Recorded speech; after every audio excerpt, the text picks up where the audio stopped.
നായ ഒരുപാട് ഉറങ്ങൂല. ഇന്നലെ ഉറക്കമൊഴിഞ്ഞെന്ന് പറഞ്ഞ് പകല് മൊത്തം കിടന്നുറങ്ങൂല നായ. അങ്ങനെ ഉറങ്ങുന്ന നായ ഉണ്ടെന്ന് ഏതെങ്കിലും നിങ്ങൾ ഇങ്ങനെ ചിന്തിച്ചു നോക്കി. ഒരു നായയും ഒരുപാട് ഉറങ്ങൂല, വളരെ കുറച്ചുറക്കം മാത്രമേ നായ.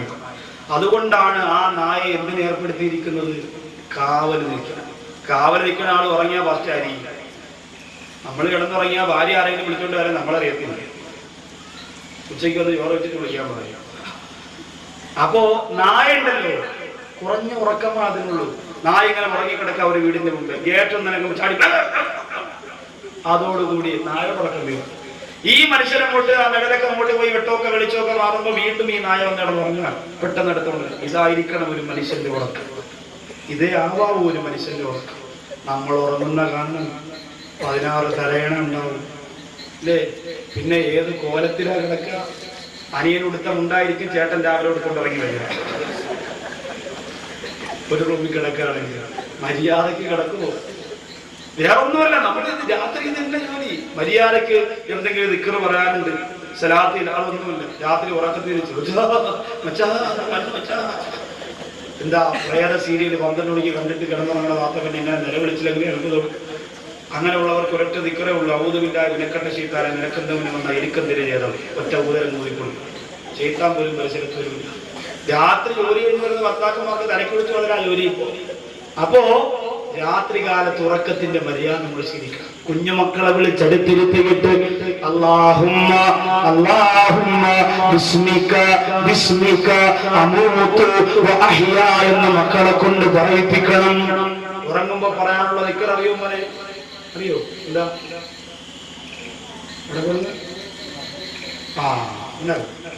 അവനറിയാം. അവന്റെ പേരെന്താ? അബ്ബാസ്. അമാൻ. അൽ അമാൻ. അള്ളാഹു ആ പൊന്നുമോൻ അല്ലമാനാകട്ടെ, നല്ല മോനെ. അവ ഉറങ്ങുമ്പോ പറയാനുള്ള ദിക്ർ പറഞ്ഞു. ഇനി ഉണരുമ്പോ പറയാനുള്ള ദിക്ർ ഞാനിപ്പോ ചോദിക്കട്ടെ. ഉമ്മ വെക്കണ അങ്ങനാണോ? അപ്പൊ അതൊക്കെ നമ്മൾ ശീലിക്കണം. ഉമ്മായും ഉപ്പായും പറഞ്ഞു കൊടുക്കണം. അത് കേട്ടിട്ട് നമ്മൾ മനസ്സിലാക്കണം. നമ്മുടെ കുഞ്ഞുമക്കൾ അത് ശീലിക്കണം. അല്ലാഹുമ്മ ബിസ്മിക അമൂതു വഅഹ്യ, നിന്റെ നാമത്തിൽ ഞാൻ മരിക്കുകയും ജീവിക്കുകയും ചെയ്യുന്നു റബ്ബേ. ഇതൊക്കെ വലിയ മന്ത്രങ്ങളാ. ഇന്ന് നമ്മുടെ മക്കൾക്കുള്ള ഒരേ ഒരു മന്ത്രം എന്താണെന്നറിയോ? ജീം ബൂം. ഇതാ നമ്മുടെ മക്കൾക്ക്. ആദ്യത്തെ വാക്ക് കേട്ടില്ലെങ്കിൽ വാപ്പപ്പഴ കവാനെ കുതിക്ക് അടിയിൽ പച്ചപ്പള്ള. ഇന്ന് നമ്മുടെ മക്കളെ മന്ത്രം അതാ. പായും മായും കൂടി മടിയിൽ പിടിച്ചിരുത്തിയിട്ടാണ് കുഞ്ഞിനത് കാണിച്ചു കൊടുക്കുക. പാപ്പ കിടന്നുറങ്ങുമ്പോ നെഞ്ചത്ത് കയറിയിട്ട് അവൻ പറയും ജി ബൂബ. നമ്മൾ ശീലിപ്പിക്കുന്നതല്ലേ നമ്മളെ മക്കൾ ശീലിക്കും. നിങ്ങൾ ആലോചിച്ച് നോക്കി, നമ്മൾ ഏത് രീതിയിലാണോ ശീലിപ്പിച്ചത്, നമ്മൾ എന്താണോ പഠിപ്പിച്ചത്, അത് തന്നെയായിരിക്കും നമ്മുടെ മക്കൾ. ഒരു വ്യത്യാസവും അച്ചുപോലെ അവർ ഒപ്പിയെടുക്കും. അതുകൊണ്ട് ഇതൊക്കെ നമ്മൾ ശീലിപ്പിക്കണം. എന്നിട്ട് കുറഞ്ഞ ഉറക്കം നമ്മൾ നേടിയെടുക്കണം. നിങ്ങൾ ചിന്തിച്ച് ഔലിയാക്കന്മാരെന്ന് ലോകത്ത് പറയുന്നവരെ കുറിച്ച് നിങ്ങളൊന്ന് ചിന്തിച്ച്.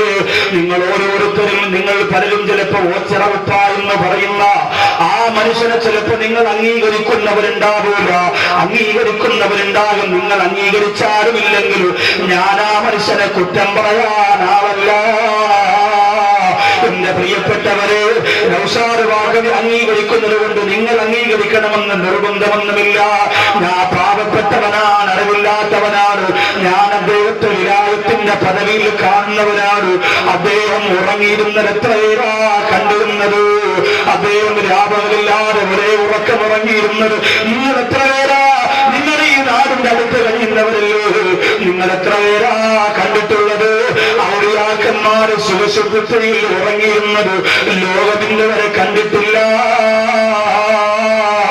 എന്റെ പ്രിയപ്പെട്ട വടക്കാഞ്ചേരി വരവേല് മുഹമ്മദ് വ്യക്തിമസ്ഥാനെന്ന ആത്മീയ തേജസ്സിന്റെ പ്രകാശം ആവാഹിച്ചുകൊണ്ട് കിടന്നിറങ്ങുന്ന സൂര്യപ്രകാശത്തെ അല്ലാഹു ആ മഹാന്റെ ഹൃദയത്തിന് പ്രകാശം ചൊരിഞ്ഞു കൊടുക്കട്ടെ.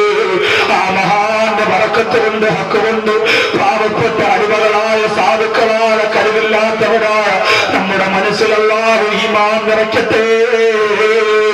എന്റെ പ്രിയപ്പെട്ടവരെ, 15 വർഷമാ ഒരു പോലെ കണ്ണടയ്ക്കാറ്, രാവും പകലും ഒരുപോലെ കണ്ണടയ്ക്കാറ് ജീവിച്ചത് 15 വർഷമാ.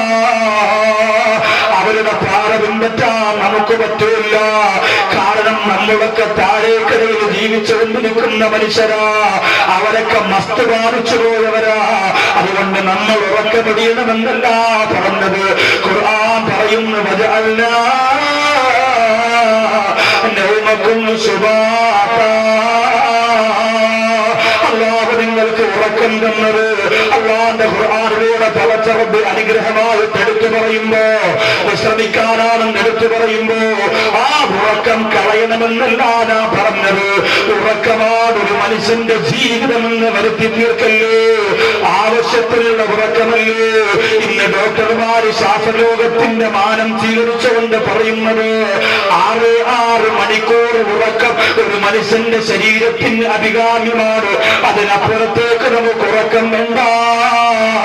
സുബഹി നമസ്കാരത്തിന്റെ സമയം കഴിഞ്ഞാൽ 9 മണിയായാലും 10 മണിയായാലും എഴുന്നേക്കാറ് കവളിന് കിടന്നുറങ്ങുന്നവരെ എന്തോ ഒരവസ്ഥയാ.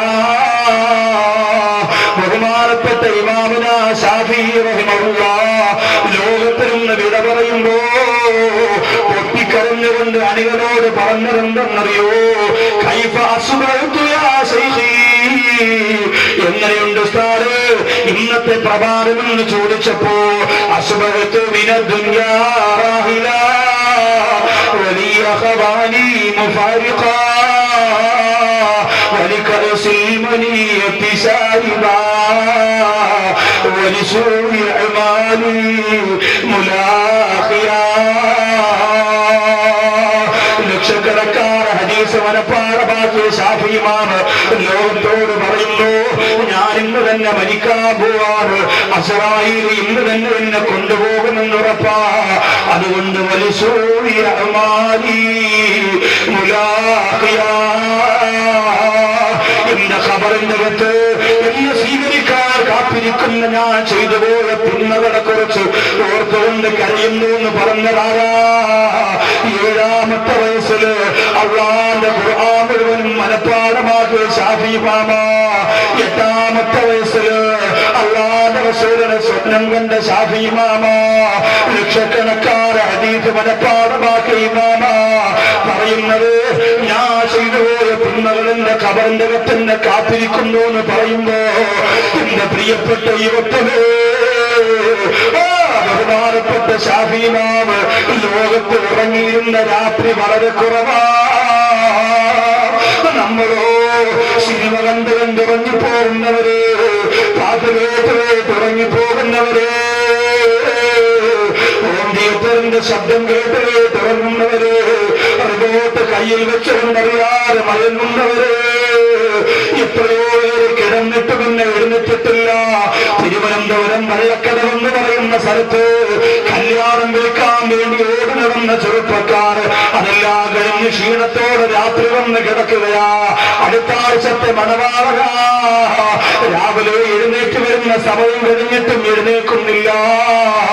ഉമ്മ പോയി വിളിക്കുന്നു, കൂടപ്പുറപ്പുകൾ പോയി വിളിക്കുന്നു, ചലനമില്ല. തുറന്നു കിടന്ന ജനാലയിലൂടെ നോക്കുമ്പോ തന്റെ മകനകത്ത് തളർന്നു കിടക്കാട്, ഫേന് കറങ്ങിക്കൊണ്ടിരിക്കാണ്, വിളിച്ചിട്ടനങ്ങുന്നില്ല.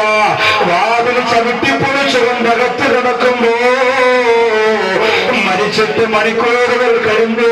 പ്രിയപ്പെട്ടവരെ, ഇതൊരു ചെറുപ്പക്കാരന്റെ സംഭവമാണ്, പ്രായം തന്നവരുടെ കഥയല്ല. എന്റെ മുമ്പിൽ ഇരിക്കുന്ന യുവത്വമേ, ഇതാ ഒരാഴ്ച പേര് കഴിയുമ്പോ അല്ലാഹുവിന്റെ സബരായത്തിന് മാത്രം സമ്മാനമായി തന്ന പരിശുദ്ധ റമളാൻ നമ്മുടെ മുമ്പിലെത്തുകയാ. ആ റമളാന്റെ രാത്രി എങ്ങനെയോ എന്റെ പ്രിയപ്പെട്ട ചെറുപ്പക്കാരാ നമ്മൾ ചിലവഴിക്കുന്നത്. കഴിഞ്ഞ 2-3 വർഷത്തെ റമളാൻ ഒരു 17-ാം രാവിലെ തിരുവനന്തപുരം ജില്ലയുടെ നെടുമങ്ങാട് ഭാഗത്ത് എന്റെ പ്രിയപ്പെട്ടവരെ മമ്മൂട്ടിയുടെ ഫാൻസ് അസോസിയേഷന്റെ ഉദ്ഘാടനം നടന്നു. ആ ഉദ്ഘാടനം റമളാന്റെ 17-ാം രാവിലെ നടന്നത്. അത് കാണാ എത്ര ചെറുപ്പക്കാരാ പോയത്. ഒരു ശതമാനവനാണ് പ്രസംഗിച്ചത്. സുബ്ഹാനല്ലാഹ്, പരിശുദ്ധ റമളാൻ മാസമല്ലേ പോലെ അല്ലാഹു ഇത്രത്തോളം കാര്യമായി സമ്മാനിക്കുന്ന റമളാൻ നിനക്ക് പ്രചരണമായി പോയോ എന്റെ പ്രിയപ്പെട്ട കൂട്ടുകാരാ? എത്രയോ കൂട്ടുകാർ റമളാൻ കിട്ടാതെ മരണപ്പെട്ടു.